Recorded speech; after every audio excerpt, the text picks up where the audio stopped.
Rose with today's Tuesday teaching tip. Last week I shared a lesson with you about using wordless picture books to help scaffold writing for reluctant writers.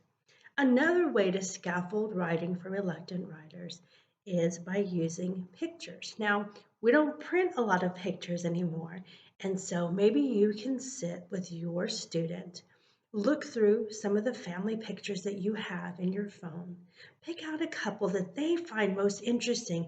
They'll stop and go, "Oh man, yeah, I remember this is the time we picked up our rescue dog, Lulu, and it was the first time we met her, and we took her home, and we loved on her, and it was a really interesting night that we can share, we can write a story about." And so pictures often lead to great storytelling for your reluctant writers. It's one of those jumping points. So it helps them get excited about that memory that they had and write about it. So one of those hints for your reluctant writer is to go back through family pictures and look at some activities and things that you've done. It can be as simple as growing carrots. I looked back through my phone this weekend. I'm like, oh, I remember when we grew carrots because my son hated carrots. And so we grew carrots and ended up making a recipe called carrot souffle. I highly recommend it. It's almost more like a dessert. And so then he grew to like carrots.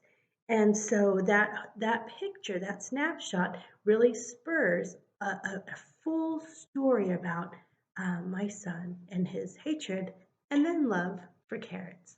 And so I highly recommend going through pictures in order to help your reluctant writer.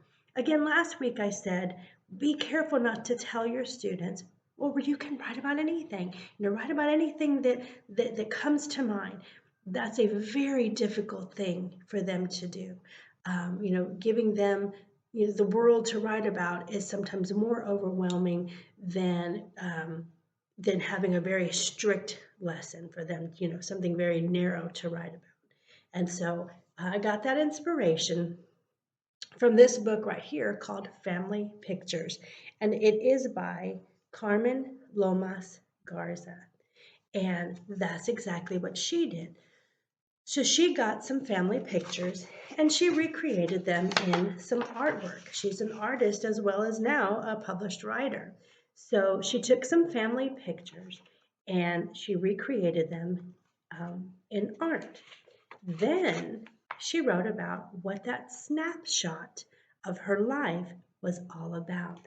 So this picture here was about the fair in Reynosa, and what her family would do in Reynosa, Mexico. They would go over the border and they'd go to these different fairs that they would have. And so she writes a short little story, a short little snippet about what that picture was about. And so again, kids think, well, gosh, I don't have anything, exciting to write about. Well, this one was just about picking oranges. So this story here is called Oranges. And so it's about gathering oranges at her grandma's house and how her grandma would use her apron as a basket to gather oranges. And so we don't have to write about some fantastic trip that we went on. If you think about it, if you write about a fantastic trip, we went to Disney World, wow, that's an overwhelming amount of information to write about. So we talk about writing snapshot moments. That's what these are. Well, this one was grandma having how they made their chicken dinners. And so that one's a little heavy there. And then birthday party and about breaking a piñata. So again, these were just snapshots that she recreated as paintings about some of the simple things that they would do. Picking cactus. When they fished and got a hammerhead shark one year. The grandparents cooking rabbit, that stuck in her mind. And so, like I said, go through your photos and do like Carmen did. And at the beginning, especially with reluctant writers, you don't have to have them write this big, long, fancy story. What you wanted to do is develop their love for writing And so this one here was simply about looking at the stars at night. So they would climb up on their roof and they would look at stars at night. So if you get a chance, if you have a reluctant writer, go through some pictures, pick out a few, have them choose their favorite one to write about, and see where that takes you.